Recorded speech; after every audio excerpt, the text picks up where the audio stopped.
역대하 19장 1절로 7절의 말씀, 제가 한 절, 성도님들이 한 절 읽으신 후에 마지막 절은 함께 읽도록 하겠습니다. 제가 먼저 읽겠습니다. 유다 왕 여호사밧이 평안히 예루살렘에 돌아와서 그의 궁으로 들어가니라. 하나니의 아들 선견자 예후가 나가서 여호사밧 왕을 맞아 이르되, 왕이 악한 자를 덮고 여호와를 미워하는 자들을 사랑하는 것이 옳으니이까. 그러므로 여호와께로부터 진노하심이 왕에게 임하리이다. 그러나 왕에게 선한 일도 있으니 이는 왕이 아세라 목상들을 이 땅에서 없애고 마음을 기울여 하나님을 찾음이니이다 하였더라.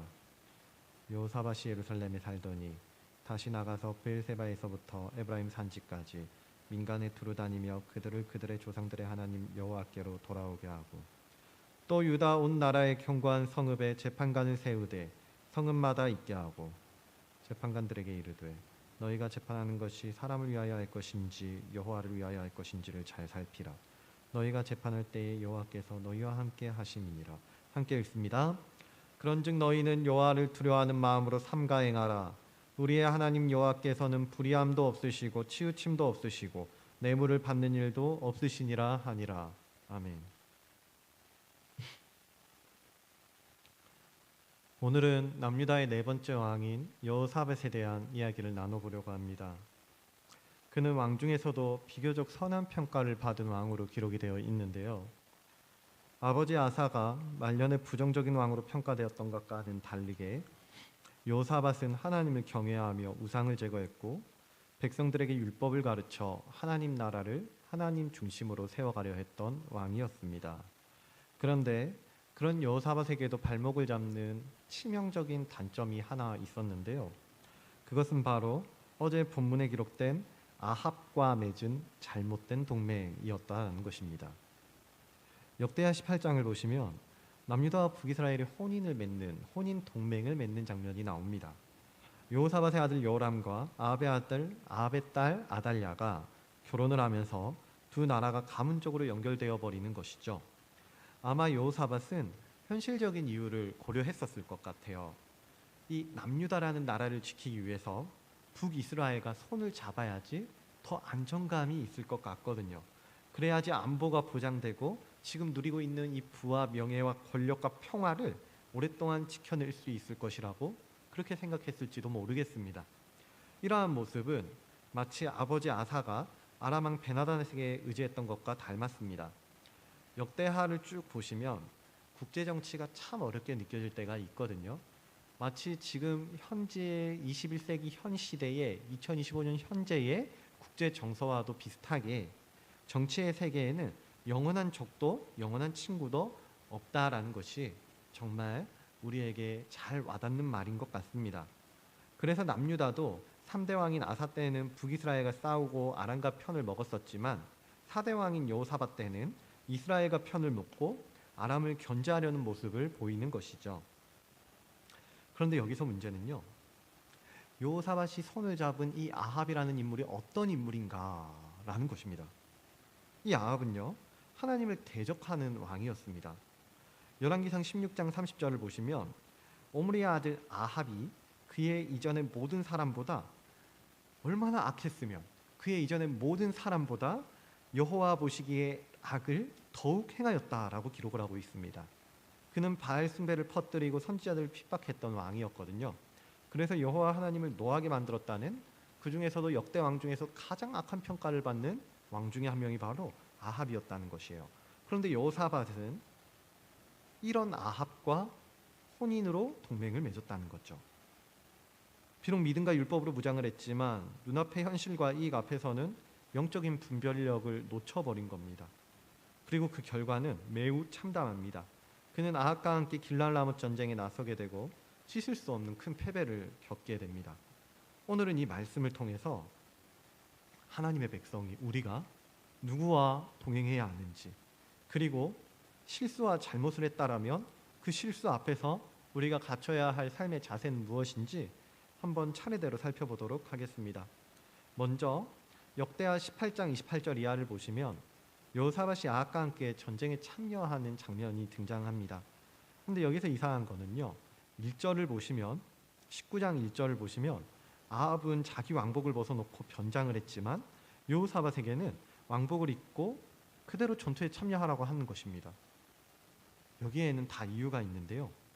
역대하 18장 16절을 보시면 미가야 선지자가 이스라엘이 목자 없는 양같이 산에 흩어졌다고 그렇게 예언을 합니다. 이 말은 아합 왕이 전쟁터에서 죽을 것이라는 말을 하는 것인데요. 아합 왕은 자기가 죽을 것이라는 예언을 들었기 때문에 마음이 두려웠을 거고요. 그리고 또 한편으로는 자기가 살 수 있는 방안을 모색했었을 것입니다. 그래서 딴에는 왕복을 벗으면은 자기가 살 수 있는 가능성이 더 높아질 거라고, 자기한테 집중되지 않을 거라고 그렇게 병사의 옷을 입고 왕복을 벗고 또 변장하여 신분을 숨기려고 했던 건데요. 하지만 결과는 어떠냐?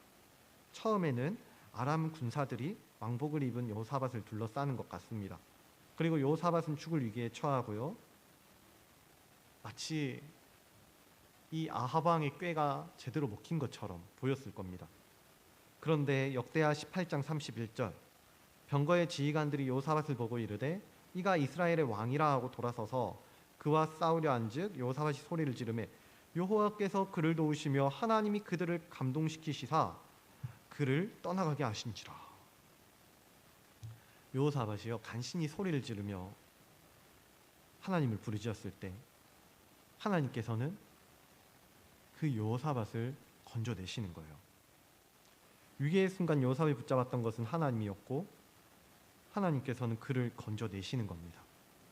자기의 지혜나 자기의 꾀나 자기의 어떠함을 의지하는 게 아니라 여호와 하나님을 의지함으로 여호사밧은 하나님께 건짐을 받는 것이죠.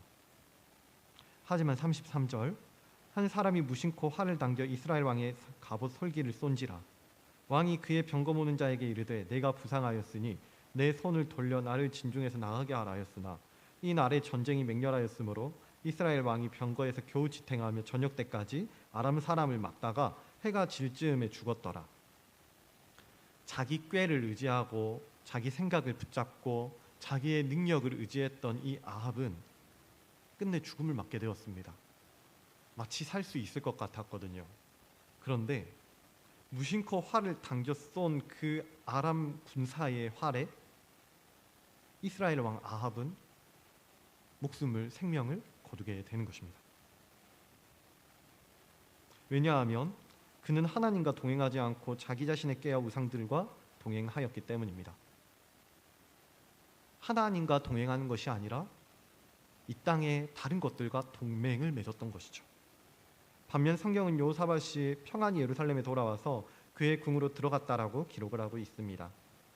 그런데 이 평안함은요, 사실 모든 것의 끝이 아니라 완전히 새로운 시작이었습니다. 왜냐하면 역대하 19장 2절에서 선견자 예후는 예루살렘에 돌아온 여호사밧을 만나서 단호하게 질책하는 장면이 나오는데요. 19장 2절 제가 읽겠습니다. 하나니아 아들 선견자 예후가 나가서 여호사밧 왕을 맞아 이르되 왕이 악한 자를 돕고 여호와를 미워하는 자들을 사랑하는 것이 옳으니까 그러므로 여호와께로부터 진노하심이 왕에게 임하리이다. 이 말씀은 여호사밧이 겉으로는 여호와를 섬기는 왕이었지만 실상은 여호와를 미워하는 아합에게 충실함으로 하나님께 불충했다라는 것인데요. 하지만 하나님 아버지의 마음은 진노하심으로 끝나는 게 아니라 또 한 번 기회를 주고자 하시는 겁니다. 역대하 19장 3절, 그러나 왕에게 선한 일도 있으니 이는 왕이 아세라 목상들을 이 땅에서 없애고 마음을 기울여 하나님을 찾음이니이다 하였더라. 하나님께서는 여호사밧의 잘못된 동맹으로 진노하셨음에도 불구하고 그에게서 선한 것을 봐주시는 거죠. 하나님께서는 그분을 찾는 사람들의 마음을 아시는 겁니다. 한 번 실수를 했다 할지라도 하나님 그를 불사르거나 완전히 꺾어버리거나 짓밟아버리지 않으시고 하나님 또 한 번 기회를 주시고 또 기회를 주시고 또 한 번 하나님 앞으로 올 수 있도록 그의 마음조차 만져주시는 거죠. 우리가 비록 잠깐 실수하고 잘못된 길로 나아갔다 할지라도 하나님 우리의 완벽한 행위가 아니라 그분을 향한 마음을 보시고 은혜를 베풀어 주시는 거예요. 다시요. 하나님께서는 우리가 의롭기 때문에 그래서 은혜를 베풀어 주는 게 아니라 우리의 이 마음이 우리가 장차 의롭게 될 그날을 기대하시면서 현재를 의롭다고 여겨 주시는 거예요. 그렇기 때문에 또 은혜로 우리의 삶을 붙들어 주시는 거죠.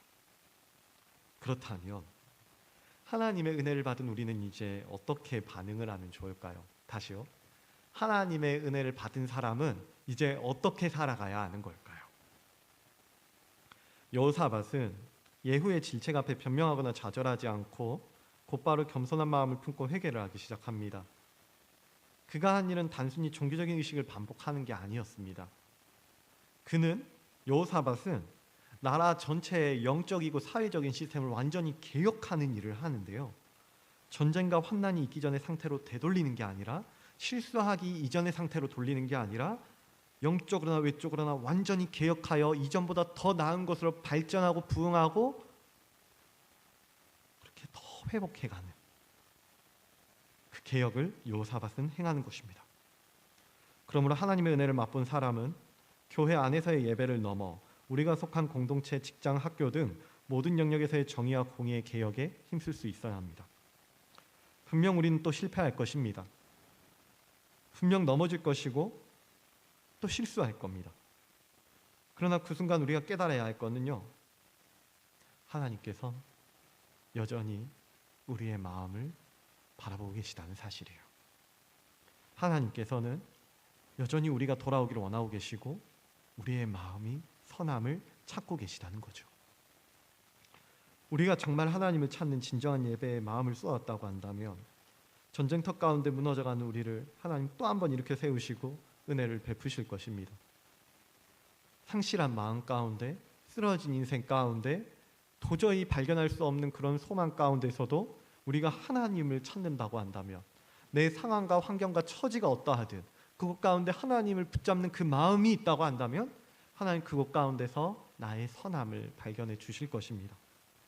부디 주어진 오늘 하루 추석이 명절 가운데서도 우리가 넘어지고 쓰러지기보단, 세상과 동맹을 맺기보단 하나님과 동행하며 하나님을 붙잡을 수 있는 그런 선한 마음들이 될 수 있으면 좋겠습니다.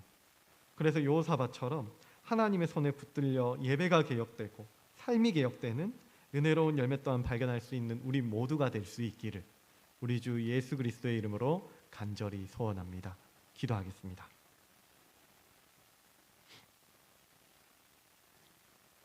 사랑과 은혜가 풍성하신 하나님 아버지, 감사합니다.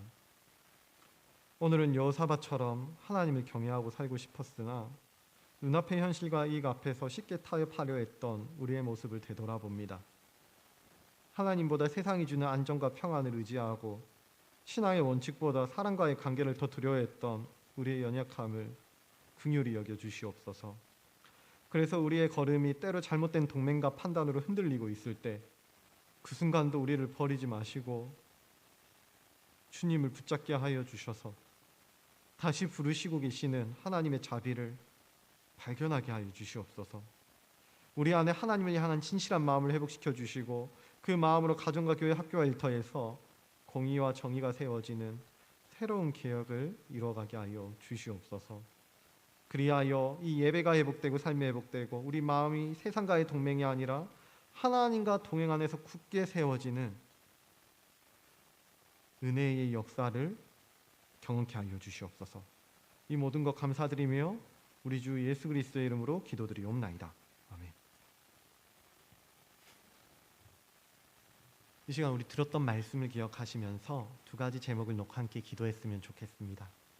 먼저는 하나님보다 세상을 의지하지 않고 오직 하나님과 동행할 수 있는 믿음을 주시옵소서라고 기도했으면 좋겠습니다. 여호사밧은 현실의 안정과 이익을 위해 아합과 손을 잡습니다. 하지만 그 세상과의 동맹, 아합과의 동맹의 끝에는 실패와 위기와 사망이 있었습니다. 그러나 주님, 우리는 이제 주님 앞에 다시 한번 나아가기를 원하오니 우리도 눈앞의 상황보다 하나님을 붙잡을 수 있는, 하나님 말씀을 붙잡을 수 있는 그런 믿음을 허락하여 주시고 사람의 계산보다 하나님의 뜻을 신뢰하는 그러한 신뢰하는 마음을 또 허락하여 주시고 하나님을 떠나는 동맹이 아니라 하나님과 함께하는 동행을 선택할 수 있도록 지혜와 담대한 믿음을 허락하여 주시옵소서. 또한 추석 명절 가운데 신앙의 향기를 전하게 해달라고 그렇게 기도했으면 좋겠습니다. 주님, 나의 신앙이 세상의 말과 분위기에 이슬리지 않게 하시고 서로를 향한 사랑과 존중이 넘쳐나는 은혜로운 시간이 되게 하여 주옵소서. 그래서 믿지 않는 가족에게는 복음의 향기를 전하게 하시고 믿음의 가족에게는 격려와 위로를 나누게 하여 주셔서 가정마다 하나님이 주시는 평강과 화목이 넘쳐나게 하여 주시옵소서. 감사와 찬양이 흘러넘치는 믿음의 가정이 되게 하여 주시옵소서라고 이렇게 기도하신 후에 개인의 제목을 가지고 하나님 앞에 함께 기도하며 나가도록 하겠습니다. 함께 기도하겠습니다.